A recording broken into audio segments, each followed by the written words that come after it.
All right, good afternoon and welcome to Selber TV here on YouTube. And Kumasi Asante Kotoko Aduana Stars match Airbaso Kumasi Babara Sports Stadium. Any ebe data and some no any ediamount. Lineup no ekurame. And now possible lineup no. Na me bobo lineup no su wia because so bad asaya wati any PM. Well, both teams, and I may both teams because when you say people at Doma or other places will love to know their lineup. Coach, and for Aduana, yawe champion.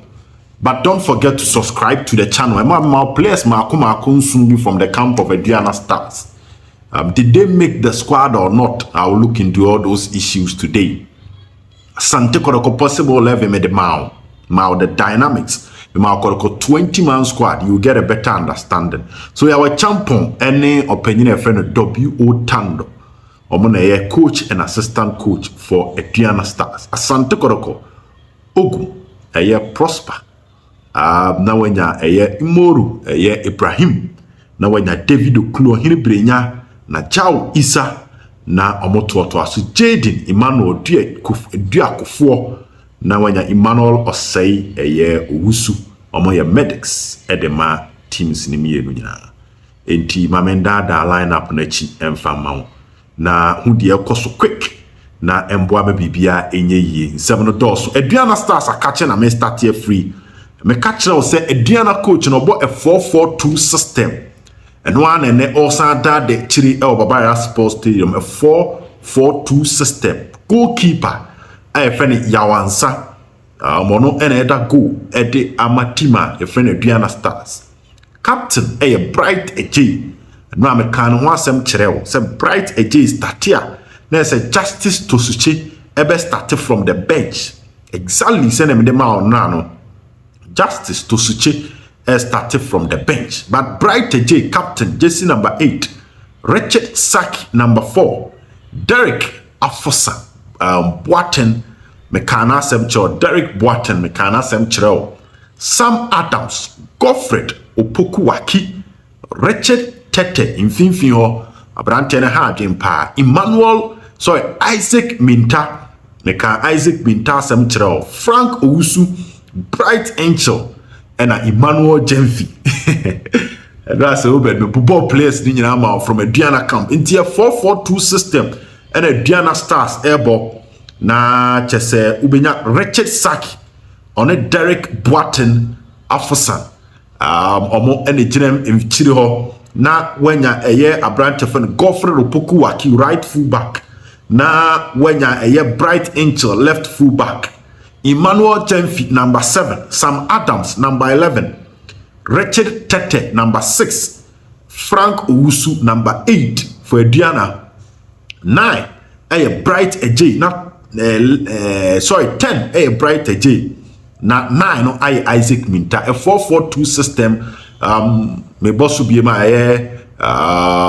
me bosu bi ma quick one Yawansa Bright AJ Richard Saki Derek Boaten Sam Adams Godfrey Opokuwaki Richard Tete Isaac Minta Frank Osei Bright Angel na Emmanuel Gyamfi na se Mumuni Zakaria wa bench Thomas Boaten wa bench, Justice Tosuche wa bench, Douglas Owusu ansa wa bench, Silas Cheme ono so wa bench, and Masaudu Isa Masaudu Inusa ono so wa bench, and Gabriel Akwesi Mensa ono so wa bench, edeme Aduana Stars. Itienra send na me da de tirama ono na me bubo players to watch out for me ka Emmanuel Gyamfi Bright Angel Godfrey Opokuwaki Frank Osei Isaac Minta Sam Adams Bright AJ no sa pepepe na epiem ewa ha now Kotoko camp captain and goalkeeper Danlad Ibrahim jersey number 16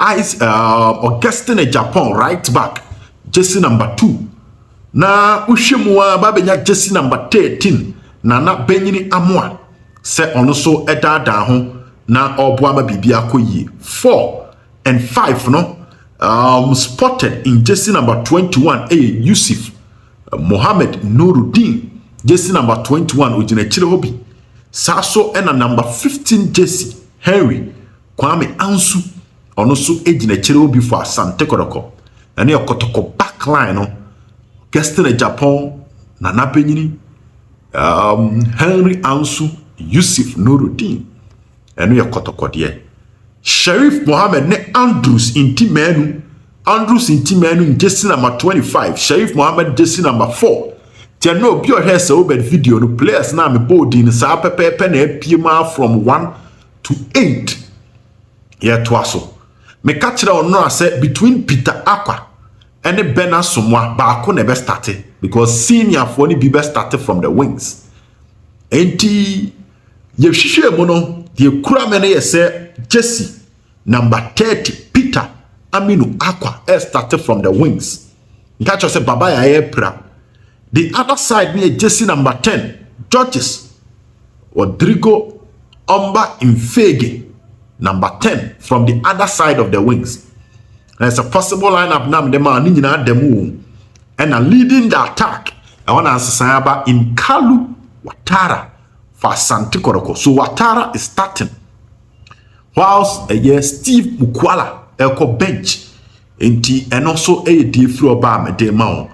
Eti Dala Ibrahim Augustine Japan Sheriff Mohammed George Infege Nana Benjini Kwame Ansu Henry Kalu Watara Richmond Lamte on an airport number 10 just in front of the front three Yusuf Nuruddin Mohammed Andrews Intimenu and Peter Akwa Kotoko 11 bench Justice Blay Bernard Somwa Sapon Steve Dese Mukwala Michael Che Gamana, Dawuni Yahaya, Nicholas Osebonsu, Frederick Asare, and a Richmond Opoku, yet Dembele.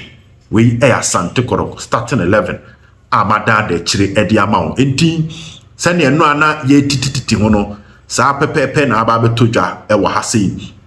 Amede Mount T Kotoko starting 11 no. Coach in about a 4-3-3 system. With a middle double pivot of Sheriff Mohammed and Andrews Intimenu and Richmond Lamte Romanim, George Infege, Peter Akwa, and Kalu Watara. Into a 4-3-3 system as against a 4-4-2 system over the Kumasi Babaya Sports Stadium. 3 p.m. and a game no bebaso. Ye chen it was stadium near Ashia Boom. Abo ama bibia akwa ye Selber TV and a madan de chiri di amount. The Diana dear, and I'm the Kotoko diamond. You best share a fee aba, the Akamubiana, you best some later. Adios, bye bye. This is the current state of the pitch. The Ometra come up. I'm a BBR the thing so far no dear. Time checking a month phone said I'm by. But this is the state of it. Very soon team got Kobeba near the Omar arrival and so.